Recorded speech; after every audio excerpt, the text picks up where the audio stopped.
To introduce her husband, former Speaker of the House, Newt Gingrich, please welcome President of Gingrich Productions, author of the best-selling Ellis the Elephant series, and documentary film producer, Callista Gingrich.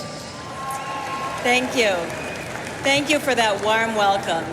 Newt and I are excited to be with you, and so many of you friends at this extraordinary convention. We've enjoyed reconnecting this week with Republicans from all across America. As many of you know, Newt and I love American history and recognize that we are gathered here in Cleveland at a historic moment. This week, we nominate a Republican candidate for president who for the last year has given hope and encouragement to millions of Americans. As one of 17 candidates, Donald Trump received more primary votes than any Republican in American history. As he assured us that we can make America great again for all Americans. Newt and I are proud to be working to elect a president who will put America first and make our country safe again. We are also delighted by the selection of Governor Mike Pence as our vice presidential candidate.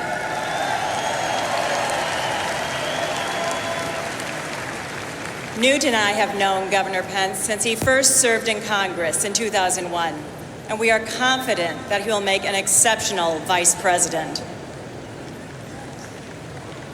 Tonight, Newt is going to speak about making America first again in safety, at home and abroad. As the son of a career soldier, Newt was convinced at an early age to dedicate his life to our country and to the protection of freedom. Newt has been studying national security since 1958. Tonight, he speaks from firsthand knowledge, having served in the United States Congress, as well as on the Defense Policy Board, the Terrorism Task Force, and the United States Commission on National Security.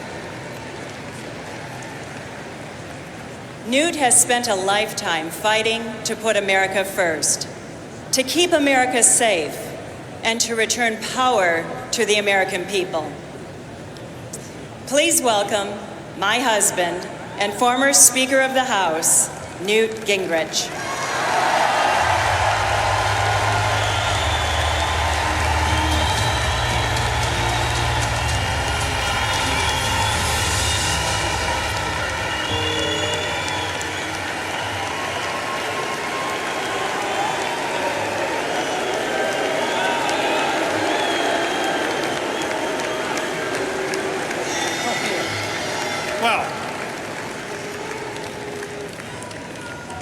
Thank you for that very generous welcome. And thank you, Callista. You know, she makes documentary films, writes best-selling children's series in American history, sings in the Basilica Choir, plays the French horn in the Fairfax Band. I am amazed at her achievements. I'm also proud to be here as a Republican activist to see the extra effort Donald Trump has invested in bringing the Republican Party together. With no requirement for endorsement, he encouraged his competitors to speak once again. Governor Rick Perry, Governor Chris Christie, Governor Scott Walker, Dr. Ben Carson, Senator Marco Rubio, and Senator Ted Cruz have all responded to Donald Trump's generosity. Now, I think you misunderstood one paragraph that Ted Cruz, who is a superb orator, said, and I just want to point it out to you.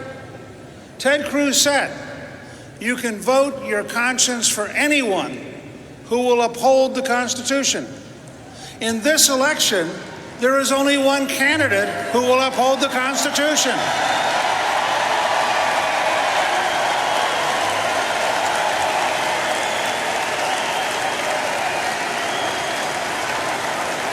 So, to paraphrase Ted Cruz, if you want to protect the Constitution of the United States, the only possible candidate this fall is the Trump-Pence Republican ticket. That way, We have a Republican ticket to implement Republican principles in Washington. Now, what I want to focus on is a subject that has dominated my thinking for decades. How do we keep America safe? Keeping America safe is the first responsibility of the American president. There have been many fascinating things to watch about the extraordinary, historic rise of Donald Trump. But the most significant has been Donald Trump's courage to tell some important truths about our national security. For example, we are at war. We are at war with radical Islamists. They are determined to kill us. They are stronger than we admit, and there is no substitute for victory. In contrast to Donald Trump, our national security and foreign policy elites, led by Hillary Clinton, are incapable of speaking with such honesty. While they lie about the threat, we need to tell the truth about the danger. If our enemies had their way, not a single woman in this room could define her future. If our enemies had their way, gays, lesbians, and transgender citizens would be put to death as they are today in the Islamic State in Iran. If our enemies had their way, every person on earth would be subject to conversion by the sword and to a cruel and violent system of law. There would be no individual liberty. There would be no equality. There would be no freedom. If you doubt we are at war, if you doubt that this threat is as real as I say, let me refresh your memory. On Monday, an Afghan refugee in Germany used an axe and knives to slash and wound train passengers while shouting, Allahu Akbar. Last week, ISIS claimed responsibility after a Tunisian man drove a cargo truck into a crowd in Nice, France. He murdered 84 people, including 10 children, 3 Americans, and injured over 300 others. 2 weeks ago, almost 300 people were killed and more than 200 were wounded in bombing attacks in Baghdad. 2 days before that, radical Islamists in Bangladesh killed 20 hostages, including 3 American college students. A few days before that, at the Istanbul airport in Turkey, ISIS attackers armed with guns and bombs killed 44 people and injured hundreds more. Last month, a radical Islamist in Paris stalked a French police officer to his home, where he murdered the officer, tortured his wife to death in front of their 3-year-old son, while streaming it all on social media. He was pondering out loud whether to kill the 3-year-old when he was killed by police. 2 days before that, an attacker pledging allegiance to ISIS killed 49 people in an Orlando nightclub and wounded dozens more. All this in just the past 37 days. We cannot let ourselves grow numb to these accumulating atrocities. One analysis estimated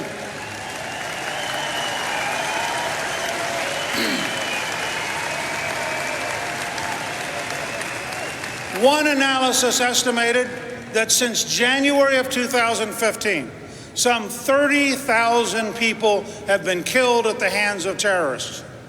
Let's be clear. Donald Trump is right. We are at war with radical Islamists. We are losing the war, and we must change course to win the war.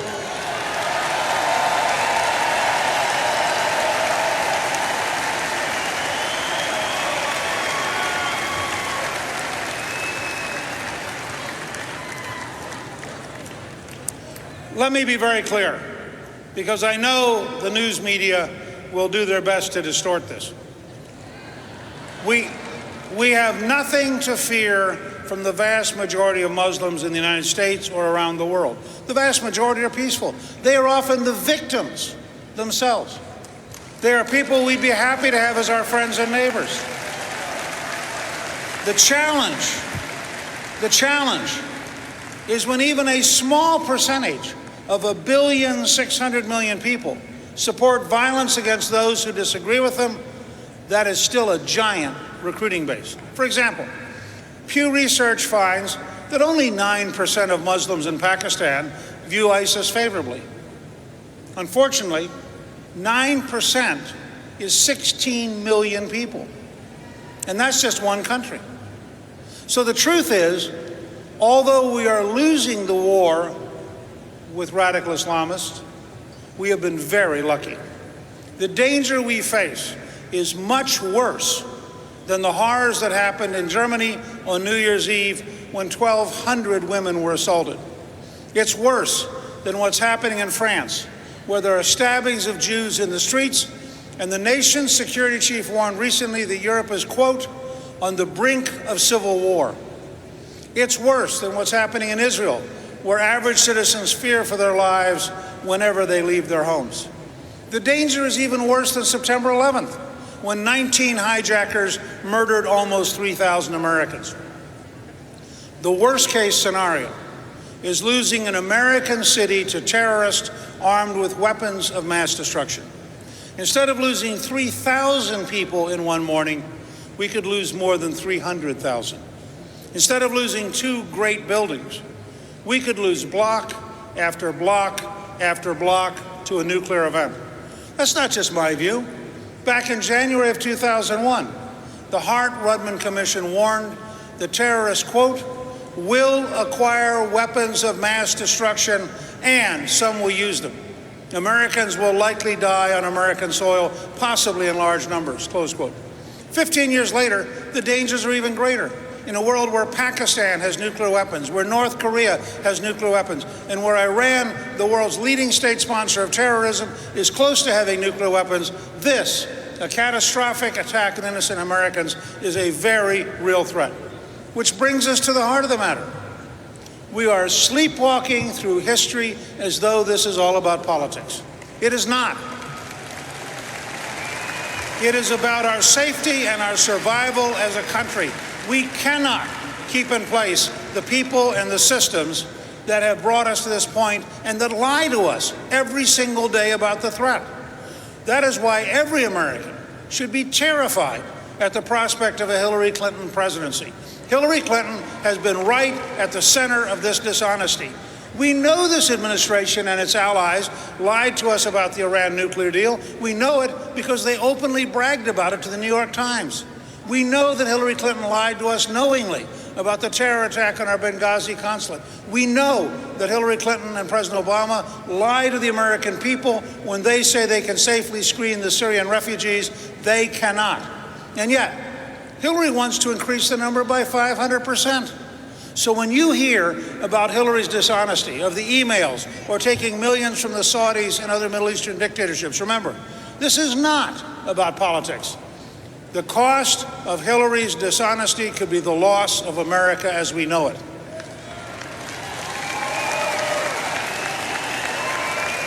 The first step forward to safety is electing a leader who will be truthful with the American people about the realities we face. Only then will we understand, support, and demand the strategies required to confront this threat. And because safety and security are the preconditions for our freedom and prosperity, it is also the first step toward rebuilding the America we love.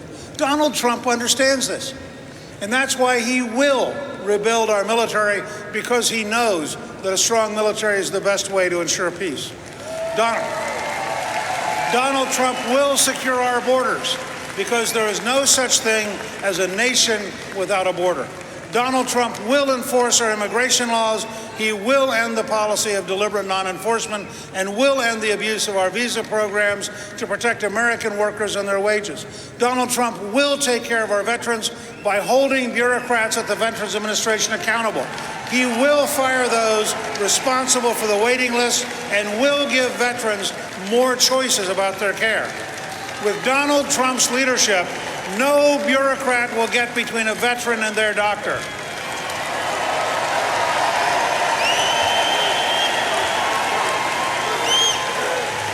Donald Trump will get America building again. He will blow apart the ridiculous regulations and requirements that drive up infrastructure costs and drag out the timeline to get anything built. The Trump infrastructure program will make us once again the most competitive economy in the world. Donald Trump will rebuild our education system and give every parent of every income and every ethnic background a choice about where their children go to school. And Donald Trump will help us rebuild and strengthen our communities. Here again, the first step is safety. The basis for strong families and good jobs and vibrant neighborhoods. That means restoring law and order. Donald Trump will show zero tolerance for people calling for the death of police officers.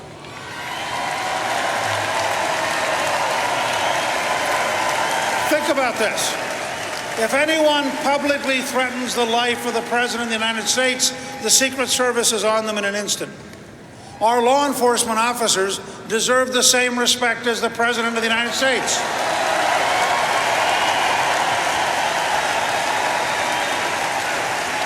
Of